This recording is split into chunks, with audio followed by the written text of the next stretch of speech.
సాయంకాలం వేళ పిల్లలకి భోగి పళ్ళు పోస్తారు.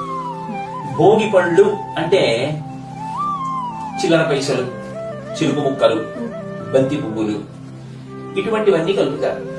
కలిపి పిల్లలకి దేవుడిచ్చి పిల్లల యొక్క తల నుంచి పోసేస్తారు కిందకి. రేగు పండు ప్రధానం. దీన్ని భోగి పళ్ళు అని పిలుస్తారు. దాని తాత్పర్యం ఏమిటంటే, ఏమో ఏ జన్మలో ఏ కర్మ చేసి ఇప్పుడు ఈ శరీరంతో వచ్చాడు, వాడు దుఃఖాన్ని పొందితే మనకి దుఃఖం, వాడు మన దుఃఖానికి కారణం కాకూడదు. వాడు ముందు పుట్టిన వాళ్ళ అభ్యున్నతికి కారణం కావాలి కానీ వాడి వలన వంశం పాడైతే ఎలా?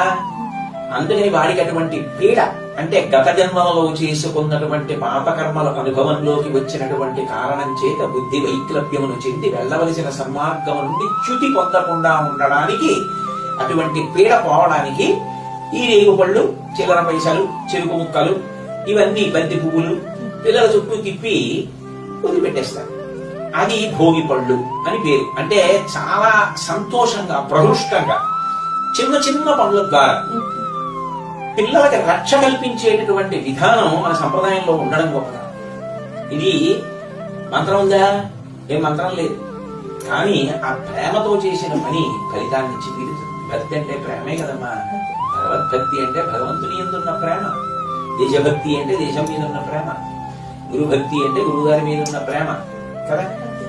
కాబట్టి ఆ ప్రేమతో చేసింది ఏదో అది ఫలిస్తుంది. కాబట్టి ఆ రోజున చక్కగా పేరంటం చేసి పిలిచి ఎవరి శక్తి కొలది వాళ్ళు అందరికీ వాయినాలు ఇస్తారు. ఇది భోగి పళ్ళ యొక్క విశేషం.